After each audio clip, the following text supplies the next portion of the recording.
Hi everyone, I'm Gina Minardi and I'm a licensed therapist who got fed up with therapy. This is a one-woman show about my journey of finding the spaces between non-traditional approaches of healing.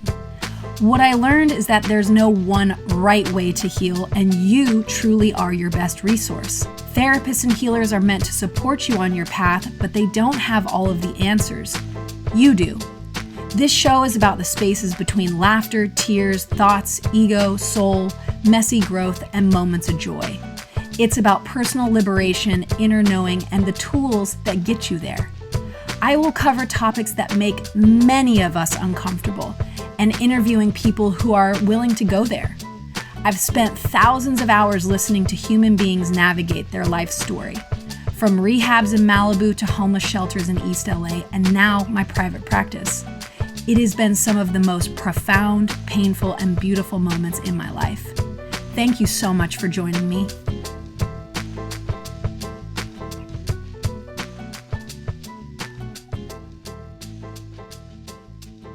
Hello, friends, and welcome back to Spaces Between. The title of this podcast has never felt so fitting for me as in this present moment, as I am in a deep personal space between. It feels like a space of growth, facing fears, and tuning in to a deeper knowing with a capital K of what I want in my life, or rather, maybe where I'm being led.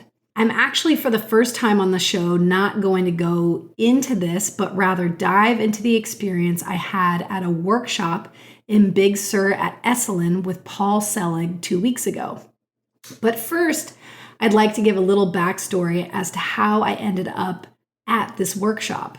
One day, I was listening to an Aubrey Marcus podcast episode with Paul Selig, who is a well-known channeler. I was not familiar with Paul or his work with the guides. You might already be yawning in indifference or making a face of skepticism in the word of someone channeling their guides. And as open as I am, I'm also deeply skeptical. I'm generally skeptical of anyone who calls themselves a channeler, psychic, or even a healer.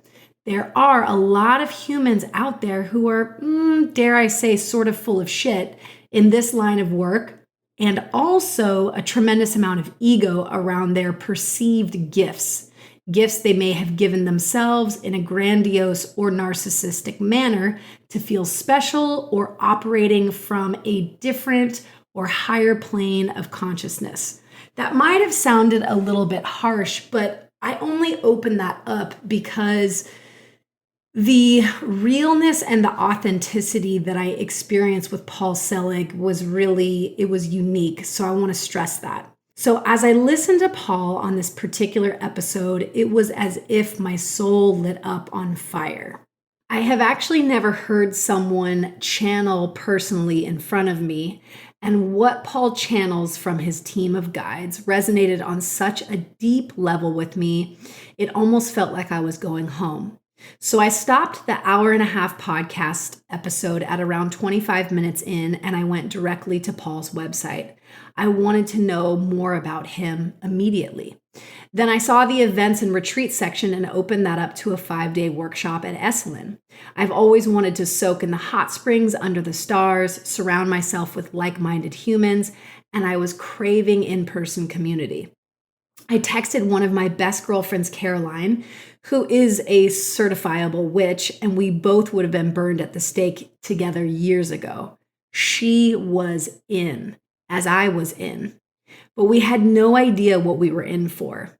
Friends were texting me and her that there were fires in Big Sur. You guys shouldn't go. What are you doing? But we just felt this deep knowing, and we went anyways. And we showed up with a clear night sky, stars twinkling at max capacity, and Paul's first channeling about sent me through the roof. I have actually hesitated writing an episode on this 5-day experience because, kind of like friends have said to me who have done deep ayahuasca ceremonies, or even when I've done a heavy dose of psychedelics, it can be really difficult to articulate your experience of oneness or a deeper connection to God or understanding the mathematics in nature.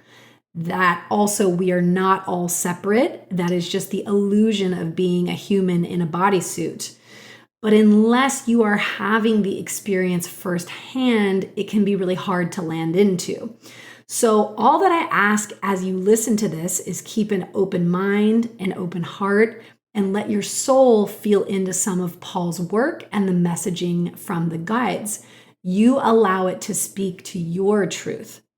So a little bit about Paul before I go into the 5 days with him. Paul was born in New York City, and he attended NYU and received his master's from Yale. A spiritual experience in 1987 left him clairvoyant. With 9 acclaimed channeled books in print, Paul is considered one of the foremost contributors to the field. He serves on the faculty of the Kripalu Center and the Esalen Institute. Also a noted playwright and educator, he served on the faculty of NYU for over 25 years. He also directed the MFA in Creative Writing program at Goddard College for many years and now serves on the college's Board of Trustees. But outside of all of Paul's impressive academic accolades, what I tuned into with him and respected about him the most was his humility and his humanness. I have found a lot of teachers, guides, gurus, or whatever we want to call them in the New Age or Instagram spiritual world who have these gifts often think they are more special than the average human. I might be repeating this from before, but it's pretty rampant out there. They think they are quote unquote more up-leveled than you or I, and they operate from a different plane, so to speak. I didn't sniff this in Paul at all. And actually, an intuitive once told me that one of my greatest gifts in life is sniffing bullshit in others. I didn't detect much or anything from Paul. I actually love that he wore all black all day in a world that's typically filled with crystals and white linens. And he so talked about his struggle as a human and very much being a student of life and a student of the guides. All right, I'm going to start with a journal entry from the last day of the workshop. And now that I'm reading it again, it feels written by someone else, but I believe it was just my higher self writing. Today is day 5 of the workshop with Paul. I will never again in my life doubt the intuitive tugs that I feel when I'm being guided towards something for the growth and evolution of my soul. As I sit here eating oatmeal and getting jacked on coffee, which I do not need with the current frequency that I'm feeling, I'm in awe of life. I'm in awe as I stare at the ocean. I woke up in the dark this morning to go soak in the hot springs under the stars, to watch the sun rise, and I had the most sincere gratitude and so much joy. There were tears streaming down my face this morning. The people I've met, the conversations I've had, the God space and heart opening that we've shared, staring into each other's eyes, seeing both the divinity and humanness in each other. I don't need to see your vaccine card or lack thereof, your resume of life accomplishments, if you voted for Trump or Biden, if you are Black, white, Christian, Buddhist, gay, straight, or trans. Because when I look into your eyes, it is the gateway into your soul. You can feel into the everything and nothingness in someone, knowing that they too have trauma, a history of pain, shame, guilt, feelings of unworthiness, but are so much more than this, that they are a fragment of God. As Rumi says, you are not a drop in the ocean. You are the entire mighty ocean in the drop. I'm not looking up to something in the sky to experience God. I am seeing this by seeing you, and you by seeing me, seeing each other in all of our divine truth. There is no separation. To be seen by another in the same way brought me to such depths of love and also a releasing of old pain or discomfort of truly being seen. There was a subtle and profound softening into the truth of who I am. I am you, you are me. Together we are free, we are free, we are free. It is more evident to me than ever that human beings need these spaces. We need a space where we're in nature or we can put our phones down, hug, cry, not be afraid of one another, look into each other's eyes, laugh, dance, and truly embody the powerful essence of our nature within. This is how we heal, healing ourselves, each other, and the planet. In so many ways, we know on an intellectual level that keeps us divided. All of the many things that have been created in society to keep us divided. We separate one another and put each other into boxes, judging, shaming, blaming, vilifying, denying the inherent truthfulness of divinity in one another. How are we going to shift to playing the higher octave in the song versus the lower one that keeps us in the same space? Well, as I learned this week to see the divinity and humanness of each person and hold them in a state of love, we are here to learn. We all make mistakes. We all cross boundaries. We are all addicts in one form or another. We can all operate from our egoic or small personality self. We can be mean. We can lie. We all have a dark side or a shadow self, but also the seed of light within. And we can help each other by shining the light of love and compassion for ourselves and others. Humanity is on the brink right now, and we are being asked to wake up. We need to shift, or we will continue to be divided. We need to rise up in love, or we will continue to witness a level of demise. So now I'll go back to the first day with Paul and the guides. But before I do this, I just want to give a general structure of the day so you have an idea of what the experience was like. Paul usually in the morning would channel, and then that would be followed up by a Q&A where we could ask any questions about what the guides were saying, or if we had personal questions about our life, which I actually found to be one of the most just profound moments of vulnerability and us connecting to one another as humans. These were followed up by attunements, which is the exercise of looking into each other's eyes while repeating statements that attune ourselves to our highest self and each other. At least that was my experience. I wish that I had Paul here to explain it in better detail or articulate it in another way. So the following are my personal notes from channeling or answers to questions. And the reason I'm sharing these is I just want you to sit with what really resonates with you, what moves through your body and what moves through your heart versus analyzing it and going, well, how is this true? And all the things that we do in our intellectual, analytical selves stay in the heart and in the body. Listen and see what doesn't resonate or does. So, day one, it's all part of life. Spirituality is not skipping over the hard stuff, allowing yourself to be with it all of the feelings. Everybody is learning their own lessons, and they are never easy. Forgive the other person. God is everything, who you can only be in truth. The true self is beyond the masquerade and the costume. Identifying past traumas that occurred versus dining in the trauma. Identity through pain, our society makes this noble. Re-know the experience from a higher octave. Every creation and every lifetime may still hold some energetic agreement in your body to release the fear, trigger, and causal issue. How to see is how to bear witness. There is no should. To see another as their true self. See the one before you as love. I know what I am in truth, manifestation of the divine form.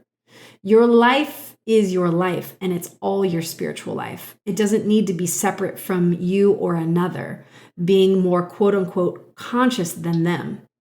To not become more divisive or better than them, you claim separation and fear. They can become your teachers, people in opposition. Presence and just being, you can lift up the room. Not a teaching of doing, but being. I am the word with the one before me. claiming the action of the divine before me. I am free. I am free. Imagine a note that is sung and you are lifting the song. Co-resonance. Aspect of the creator that can be expressed in the individual. Fear. We are born into an energetic pool that is fear-based. Life. The personality self is the small self. Freedom will come for you when the personality self is not ruling or the data it contains, which essentially, this is a side note from me, not Paul, which I took that data as living from our past memories or traumas stored in the subconscious mind. Okay, next one. Individual consciousness versus universal consciousness. Who am I? Again, what is my note or tune?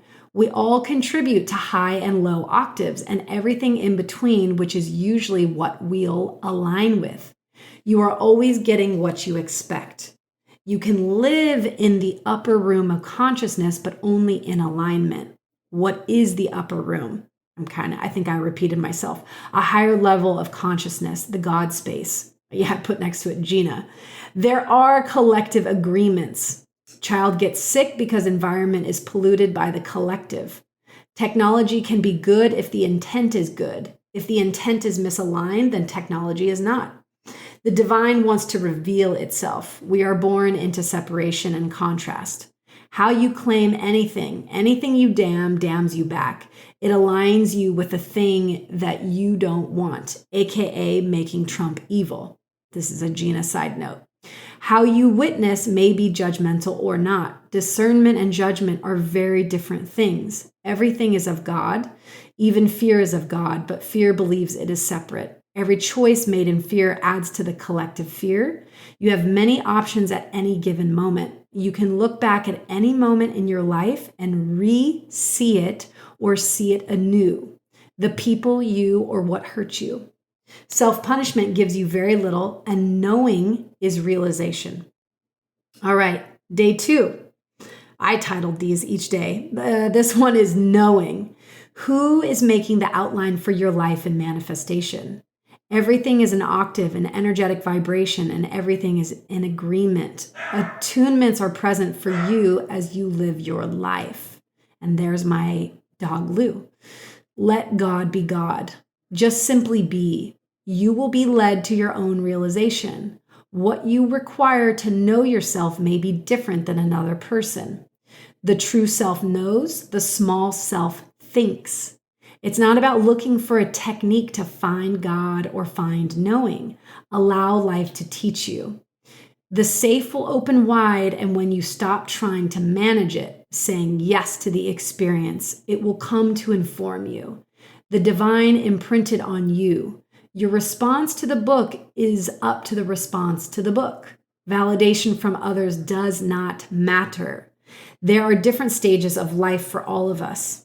2020 has been the greatest time to reassess, but it can still be so hard for all of us to make big changes. We create our own fears.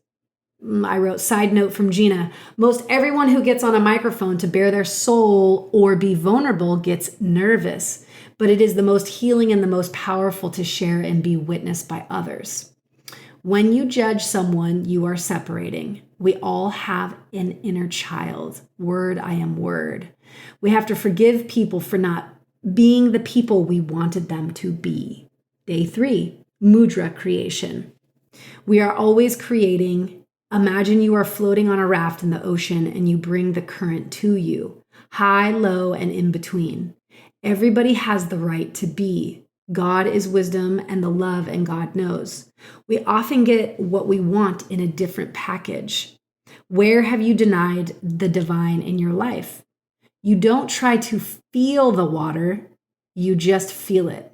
Knowing with a capital K is a resonant chord with knowing that gives you certainty versus just a feeling.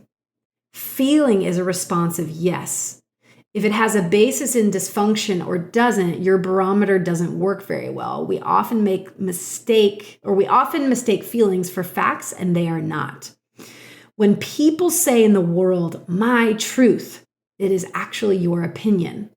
There are non-issues for some people and equally for you. We can have great pain when we don't trust our deeper knowing, but there can be learning in that. Go to the cave that you put the person you hate or dislike in. You are drawn to the darkness that you hold them in. The forgiveness opens up the divine in all of us. We come into this world with what we have accrued. We carry with us the progress we make. We are terrifically ordinary and completely extraordinary. We are here to heal and awaken. When one of us wakes up, we will wake others up with being in alignment by lifting others up. This is the essence of the teaching. You contribute to the realization of the whole. Humanity has decided to move forward, to learn from cause and effect. If we decide to blow up the planet, we may do that. So many people struggle with being on this planet right now. Humanity is not at a crossroads. We are doing it right now. Fear takes you to a lower vibration and a lower octave. How to respond to fear when it shows up. Don't shake hands with it. When you shake hands with it, you hold it. You can acknowledge fear, but don't live in it. Every action and choice you make in fear, you get more fear. Quality of your life improves when you move through fear. Fear is not very smart. It doesn't ascend. There is no love where there is fear. Stay in love. We are all more aware of our clairsentience and spiritual knowing. Experience and doctrine are radically different. There is permission that we can all access this. It's a shared collective phenomenon. Day 5, the power of collective energy and love. I've given myself permission to be and to expand. The pavers and the path is being led, being so well cared for. It doesn't matter what you choose in life, you just need to choose life. Let the day unfold and you may be led. Just always do the right thing. Allow God to be God. Pray, meditate, or whatever serves you. You are right where you are supposed to be. Faith is a bitch. Faith is in the unseen. What cannot be known and seen can still be felt in the body and in the heart. Don't get stuck in duality. Bring the light where darkness exists. Don't attack the dark. You are just aligning with it. We all have the same problem navigating what it means to be human. This work is not an intellectual understanding, but a heart understanding. We are all making you, you. There is beauty and hope and potential of being on this planet. So, I'm sure that was a lot to feel into, to process, to check in with your own knowing. But I really hope, and it was my intention in recording this episode, that the vibrational accord and the love that I felt come through Paul and the guides, that you could feel some of it in this podcast episode. That's really my intention. So you're allowed to disagree with it or think this is insane. And also just check in with if some of it touched you or if some of it did resonate. Maybe take a moment to journal, pause, take a breath, and check in with how you can show up each day with a little bit more love, softness, and seeing the divine in one another, even those you dislike. And on a very last note, I got a couple of participants to send me their experience of the workshop. So I will just end the episode on what they have to say. And again, thank you so much for joining me. Sending love your way and have a beautiful, beautiful day. Bye, you guys. My experience at Esalen with Paul and the guides was definitely a moment in time that will forever change how I operate in the world.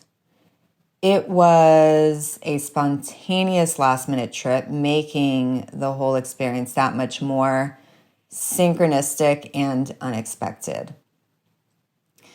And I will say that although a 5-day channeling workshop is enough to deter most people, Paul states in his introduction that he is not a guru or a teacher, but actually a student of the work, which makes his humbling approach that much more relatable, especially for me.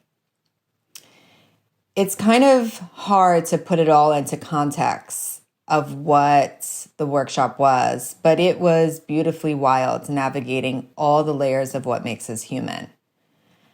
As we peeled those layers and got attuned by the guides through language, we were invited to meet our true selves. And never could I have ever imagined that I would meet that person through the eyes of another, and that I would see the stranger in front of me for exactly who they were. As the attunements progressed, I began to realize that we are all one living organism, and loving all of you is simply loving more of me. But in order to have that experience here on Earth School, we simply become separate to that knowing. By the end of the week, I had so much joy and gratitude for life, but also a sense of peace that made me understand letting love in and honoring all versions of ourselves is the only way to live life. Almost like that feeling of everything and nothing all at the same time.